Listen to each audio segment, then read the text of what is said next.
শুভ অক্ষয় তৃতীয়ার অনেক অনেক শুভেচ্ছা ও ভালোবাসা জানিয়ে আজকের কাজকর্মগুলো শুরু করছি। ব্লগটা আমার গতকালকের, কিন্তু ভয়েস ওভারটা আমি আজকে সোমবার দিন সকালবেলা যেহেতু দিচ্ছি, তাই জন্য তোমাদেরকে আমি এই যে অক্ষয় তৃতীয়ার শুভেচ্ছাটাও জানিয়ে নিলাম। তো বন্ধুরা, তোমরা সবাই কেমন আছো? আশা করছি রাধা মাধবের কৃপায় সবাই ভালো আছো।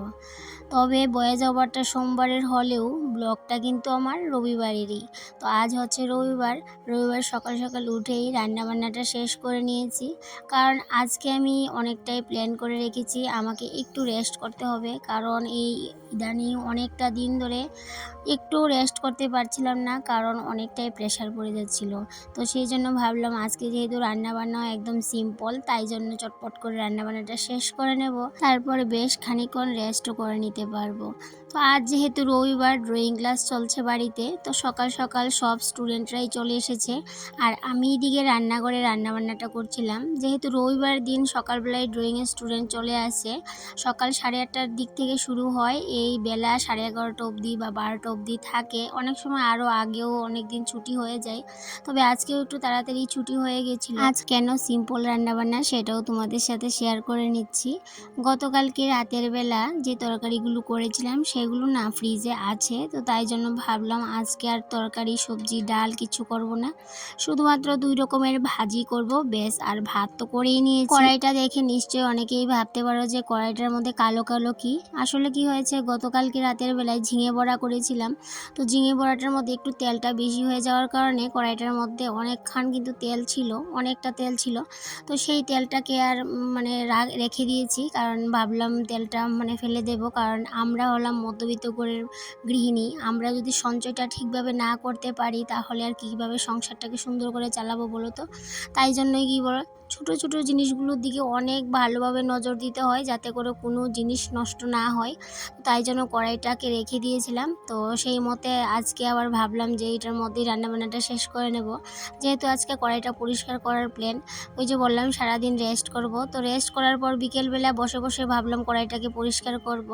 ইদানিং কোমর ব্যথার জন্য এতটাই কি বলবো, কড়াইগুলোকে আর মাজতে সময় পাচ্ছিলাম না, আর বসে যে এতক্ষণ কাজ করব কড়াইটা মাজবো সেই সাহসটাও পাচ্ছিলাম না। উস্তে ভাজাটা নামানোর পর এদিকে লাউয়ের বাকল, গাজর, আলু একসাথে কুচি কুচি করে একদম চিকন চিকন করে একটা শুকনো ভাজি, তো সেটাই দিয়ে দিলাম। আর এদিকে দিয়ে দিলাম কয়েক কোয়া রসুন, যেটা আমার ভীষণ ভালো লাগে এইভাবে করে শুকনো ভাজির মধ্যে রসুন দিলে, তো সেই জন্য দিয়ে দিলাম। আর নিজের ইচ্ছেটাকেও অনেকটাই প্রাধান্য দিতে পারি, যেহেতু সংসারে তেমন কেউ নেই যে বাধা দেওয়ার মতো, যে এটা রান্না করলে কেন সেটা রান্না করলে কেন। তো নিজের মতো করেই কিন্তু সংসারটাকে পরিচালনা করি, যেহেতু সংসারটা আমার একার।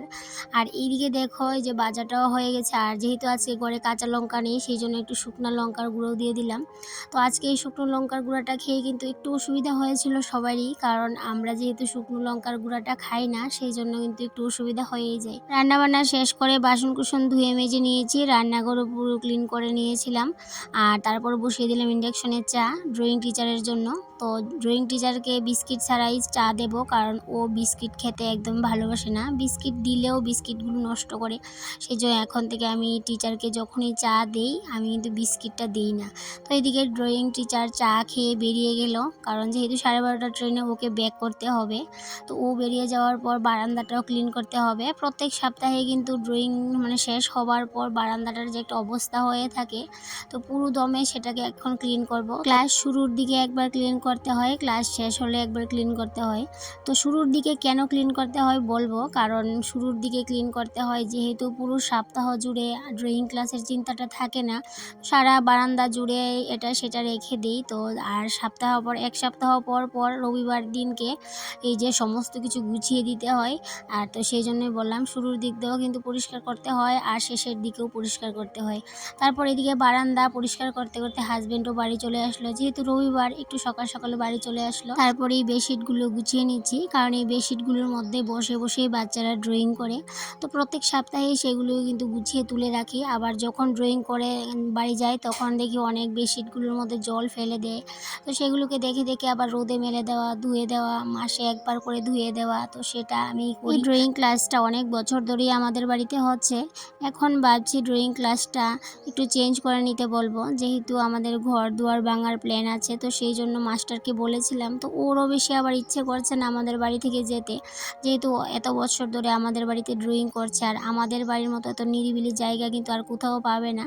তো সেই জন্য ও কিন্তু বলছিল যে যতদিন অবধি আমরা ঘর দুয়ার না ভাঙি বা যতদিন অবধি বারান্দাটা থাকে ততদিন অবধি করবে। তো সেই জন্য ভাবলাম থাক, করুক। আর ঘর দুয়ার কবে ভাঙি তারও কিন্তু এখনও ঠিক নেই।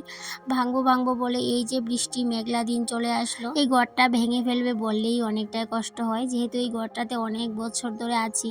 আর এই ঘরটাতে প্রথমে যখন আমরা এই বাড়িতে এসেছিলাম ঘরটা ছিল মাটির, আর এই বাড়িতে আসার পর সামনের বারান্দাটা ফ্লোরটা পাকা করা হয়েছে, ঘরের রুমটাও মানে ফ্লোরগুলো পাকা করা হয়েছিল। আর সামনে বারান্দার যেহেতু এটা ওয়াল, মাটির ওয়াল, তো ওয়ালের হাফ অবধি একটু হালকা প্লাস্টার করা হয়েছিল। আর বারান্দাটাও সামনের ইট দিয়ে একটু হাফ করেছিল, তো হাফ ওয়াল দিয়েছিল, ভেবেছিল যে হাফ ওয়ালে গ্রিল করা হবে। পরবর্তীকালে ডিসিশন চেঞ্জ হয়ে গেল, কারণ এই যে হাফ ওয়াল করে গ্রিল করলে অনেকটাই খরচাপাতি হবে। তারপর আবার যেহেতু ঘরটা মাটির, ভিতর দিয়ে তো অনেকটাই খারাপ অবস্থা হয়ে আছে।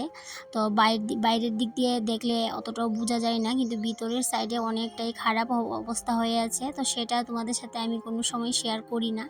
তো এই ভাঙা ঘরটা নিয়েই কিন্তু আমি অনেকটাই শান্তিতে আছি। আর এই ঘরটাতে না দুপুরবেলা এতটা শান্তি লাগে, এত ঠান্ডা লাগে, গরমকালে কিন্তু প্রচুর প্রচুর আরাম। তো তো সেই জন্যই বলতে পারো অনেকটাই কষ্ট হয়। দালান পাকা ঘরেও হয়তো বা এতটাও শান্তি লাগবে না, যেহেতু ঘরটা এতটাই ঠান্ডা, মানে ভীষণ আরাম লাগে। তো সেই জন্যই বলতে পারো কষ্ট লাগে ঘরটা যখনই বলে ভাঙবে। তো এই ঘরটা, ভাঙা ঘরটাতেই আমি অনেকটাই হ্যাপি। আমার তো তেমন কোনো কষ্ট নেই এই ঘরে থাকতে।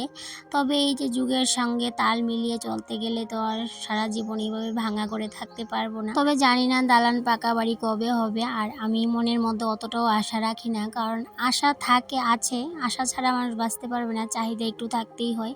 তবে সেই চাহিদাটা ভীষণ বিশাল আকার করে একদমই আমি রাখি না। তো সব কিছুর ক্ষেত্রেই চাহিদাটা একটু কম রাখারই চেষ্টা করি। আর এদিকে দেখো, বলেছিলাম না তোমাদেরকে আজকে আমি অনেকটাই রেস্ট করব। তো দুপুরের পর আমি এই রুমে অনেকক্ষণ সময় শুয়েছিলাম। তারপর ঘুম থেকে উঠে বিছানাপাতি ঠিকঠাক করে, আর ভাবছি আজকে সকালে যেহেতু কড়াইটা, মানে সকালেই ভেবে রেখেছিলাম বিকেলবেলা বসে বসে কড়াইটা পরিষ্কার করব, তাই জন্য এখন বাইরে চলে যাব আর কড়াইটা নিয়ে বসবো। আর এদিকে দেখো কড়াইয়ের কি অবস্থা, সকালটা ছাড়িয়ে আনলাম, তারপরেই বারান্দার সাইডে বসে বসে সেটাকে পরিষ্কার করব। আর পরিষ্কার করার জন্য নিয়ে নিলাম গায়ের সাবান, যেটা আমি ছোটোবেলায় থেকে দেখতাম মা কাকিমুনি তারা এইভাবে করে আমাদের ঘরের বাসন কোসন পরিষ্কার করতো, ভীষণ সুন্দর হতো। এইভাবে করে কড়াইয়া, তারপরে কলসি, বালতি, ডেক, তো এইভাবে করেই পরিষ্কার করতে ভীষণ সুন্দর পরিষ্কার হতো। যখনই গায়ে সাবানের ছোটো ছোটো টুকরাগুলি বের হয় সেগুলোকে মানে এক জায়গাতে জমিয়ে রাখি, তো সেগুলো দিয়েই মাঝে মধ্যে এইভাবে করে কড়াইগুলোকে পরিষ্কার করি। তো আজকেও এইভাবে করে একটু ছোটো সাবানের টুকরা নিয়ে নিলাম, আর সেটাকে কিন্তু কড়াইয়ের মধ্যে একটু ঘষে মেজে এইভাবে করে ফেনা তুলে নেব। তারপর একটু নিয়ে নেব বালু, আর এই বালু দিয়েই কিন্তু ঘষে ঘষে ঘষে ঘষে এত সুন্দর পরিষ্কার হবে কড়াইটা, দেখবে। শুধুমাত্র একটু হাতে সময় নিয়ে বসতে হয়, তো ব্যাস এইটুকুই, আর কিছু না। কারণ সময়টা নিয়ে বসতে গেলেই মাথাতে বাড়ি, কারণ যেহেতু কোমর ব্যথা নিয়ে এতক্ষণ বসতে পারবো না। ইদানিং যেহেতু কোমর ব্যথাটা একটু কম, তাই জন্যই বলতে পারো আজকে সাহস করে বসে পড়লাম। আর এই যে এদিকে নিয়ে নিলাম বালু, আর ভাবলাম প্রথমে হাত দিয়েই ঘষে মেজে পরিষ্কার করে নেব, কিন্তু আগে যেহেতু হাত দিয়ে পরিষ্কার করতাম সেটাও মানে আজকে ভেবেছিলাম ট্রাই করব, কিন্তু একটু কোনো ঘষা মাজা করার পর দেখলাম হাতে প্রচণ্ডই মানে লাগছে। তো তাই জন্য পরে আবার একটু প্ল্যানটা চেঞ্জ করে নিলাম, ভাবলাম দুটো আম পাতা নিয়ে নিই, ঘষে মেজে একটু পরিষ্কার করে নিতে সুবিধা হবে, আর হাতের মতো অতটাও প্রেশার পড়বে না। কিন্তু এমন একটা সময় ছিল যখন ছোটোবেলা দেখতাম মা কাকিমুনি জেঠিমুনি তারা এইভাবে পরিষ্কার করতো, তখন কিন্তু হাত দিয়েই করতো। তবে আগে আমিও হাত দিয়েই কলসি পরিষ্কার করতাম, ভীষণ সুন্দর হতো। তবে আজকে আর পারবো না, কারণ হাত দিয়ে ঘষতে যদি যাই হাতের চামড়া উঠে যাবে, তো সেই জন্য সেই ভয়েই বলতে পারো আম পাতা পেরে নিচ্ছি। আর এদিকে দেখো এই আমগুলো না একদম ঝরে ঝরে পড়ে যাচ্ছে। অনেকগুলো আম এই বেশ কটা দিনের মধ্যে অনেকগুলো আম ঝরে গেছে। আর এদিকে আমগুলো না ভীষণ কিন্তু টেস্টি, যখন একটু হলুদ হয় তখনই কিন্তু ভীষণ মজা খেতে আমগুলো। তো সেই জন্য অনেকটাই কষ্ট লাগে আমগুলো ঝরে গেলে। আর এদিকে বিকেলবেলা দেখো প্রত্যেক দিন যে একটা সমস্যা, বিকেলবেলায় জল আসছে। আজকে কটা দিন ধরে এমন অবস্থা, বিকেলবেলায় জল আসছে, এই যে কড়াইটা মাজতে মাজতে দেখি জল চলে এসেছে। এখন তো গড়েও জল তুলতে হবে, যেহেতু হাজব্যান্ডও বাড়িতে নেই। বাড়ি থাকলে হয়তো বা আমাকে জলটা তুলে দিত, তো বাড়িতে নেই, এখন আমাকেই তুলতে হবে। তো অল্প অল্প করে জলটা তুলে নেব, যেহেতু এখন এই কটা দিন ধরে জল তুলতে পারি একটু একটু করে, তো সেটাই সাহস করেই কিন্তু আজকেও তুলে নেব। তো জল চলে এসেছে। আর এদিকে দেখো আমার কড়াইটাও পরিষ্কার হয়ে গেছে, দেখো কতটা সুন্দর হয়েছে। আরও সুন্দর হতো যদি হাত দিয়ে করতাম, হাত দিয়ে করলে ভীষণ সুন্দর হয়। তো কড়াইটা দেখো কতটা সুন্দর হয়েছে। তো এই যে সুন্দর কড়াই আমি কতদিন রাখতে পারবো জানি না, তবে চেষ্টা করব প্রত্যেক দিন এইভাবে ঘষে মেজে পরিষ্কার করে রাখা। অনেকটা সময় হাতে নিয়েই বলতে পারো কড়াইটাকে ঘষে মেজে পরিষ্কার করতে হয়েছিল। এই যে সময়টা হাতে নিয়ে কড়াইটাকে ঘষে মেজে পরিষ্কার করলাম, সেটার মধ্যেও না ভীষণ একটা আনন্দ ছিল। কারণ যেহেতু সংসারের প্রত্যেকটা কাজই আমি খুব যত্ন আর ভালোবাসার সহিত করতেই ভালোবাসি, সেই জন্যই বলতে পারো কোনো বিরক্তিকর কোনো কিছু নেই, ভালোবেসেই সংসারের প্রত্যেকটা কাজ করি। আর এইদিকে সকালবেলা দেখো আলু পেঁয়াজ এনে ঘরে রেখেছে, তো সেগুলো আর গুছানো হয়নি। তো শুকনো মরিচও এনেছিল, সেগুলো গুছানো হয়নি, তো সেগুলো এখন গুছিয়ে নেব। তো এইদিকে মোটামুটি আমার রান্নাঘরের কাজ বাজ সমস্তটাই শেষ, এখন জল তুলে নেব, যতটুকু দরকার ততটুকুই তুলে নেব। খুব বেশি তুলতে যাব না, কারণ খুব বেশি যদি তুলতে যাই আবার যদি হিতে বিপরীত হয়ে যায় তাহলে আমাকেই কষ্ট পেতে হবে। তাই জন্য আস্তে আস্তে করে 2 থেকে 3-4 বালতি তুলে নেব, ফিল্টারে দিয়ে দেবো 2 বালতি, আর এদিকে বালতির মধ্যেও রেখে দেবো। তবে লাল ড্রামটাতে আজকে রাখতে হবে না, লাল ড্রামটাতে এমনি ভর্তি আছে। গতকালকে বিকেলবেলা হাজব্যান্ড কিন্তু লাল ড্রামটাকে ভর্তি করে রেখেছিল। তো আস্তে আস্তে করে ঘরে জলগুলো তুলে নিচ্ছি। আর এদিকে প্রায় সন্ধে হয়ে হয়ে ভাব, সন্ধে বাতিটাও দিতে হবে, তো ছেলেকে ডাকছিলাম। আর এদিকে ঘর দৌড়ও কিন্তু ঝাড় দিয়ে চলে এসেছি, ঘর দৌড় মুছে ঝাড় দিয়ে পরিষ্কার করে দিয়ে আসলাম। কারণ সন্ধ্যা বাতিটা বেশিরভাগটাই কিন্তু ছেলে দেয়। আর এদিকে সন্ধ্যের পর ছেলের আজকে বায়না, আবার ও আজকে খাবে পাস্তা। তো পাস্তাটা আমি তেমনভাবে বানাতে জানি না, নিজের মতো করে একটু বানিয়ে নিচ্ছিলাম। একটু গাজর কুচি করে পেঁয়াজের সাথেই দিয়ে দিলাম ফোড়নে, আর সাথে একটু রসুন আর কাঁচা লঙ্কা। তো এইভাবেই আমি করে নেই পাস্তা, কারণ পাস্তাটা সেভাবে আমি করতে পারি না। তো যাই হোক, যেভাবেই করি সেভাবেই খেতে হয়, যেহেতু খেতে হবে, কারণ এছাড়া আর অন্য কোনো উপায় নেই ওদের হাতে। এদিকে আজকে হাজব্যান্ডেরও পেটে ব্যথা, ছেলেরও পেটে ব্যথা করছে। ওই যে ভাজির মধ্যে একটু শুকনো লঙ্কার গুঁড়ো দিয়েছিলাম, সেটার জন্য নাকি বুঝতে পারছি না, তাই জন্য পাস্তাটা বানাচ্ছিলাম আর অনেকটাই ভয় পাচ্ছিলাম, কারণ পাস্তাটার মধ্যে তেলটা একটু বেশি হয়ে গেছিলো। তো পাস্তাটা খেয়ে নাকি আবার অসুবিধা হয়ে যায়, সেটাই ভাবতে ভাবতেই পাস্তাটা করছিলাম। পাস্তাও মোটামুটি রেডি হয়ে গেছে, এখন নামিয়ে নেব। আর হাজব্যান্ডও কিন্তু আজকে একটু তাড়াতাড়ি বাড়ি চলে এসেছে, তাই জন্য হাজব্যান্ডকে আজকে টিফিনটা দিতে পারলাম। তবে অন্যদিন অনেকটাই দেরি করে বাড়ি আসে। তো এদিকে ছোটো বাটিতে নিয়ে নিলাম নিজের জন্য। আর বন্ধুরা, আজকে তাহলে পাস্তা খেতে খেতেই তোমাদের কাছ থেকে বিদায় নিয়ে নেব। তো তোমাদের সাথে আবারও দেখা হবে পরবর্তী কোনো একটা ব্লগে। ততক্ষণে তোমরা ভালো থেকো, সুস্থ থেকো, আর এইভাবেই আমার পাশে থেকো। টাটা।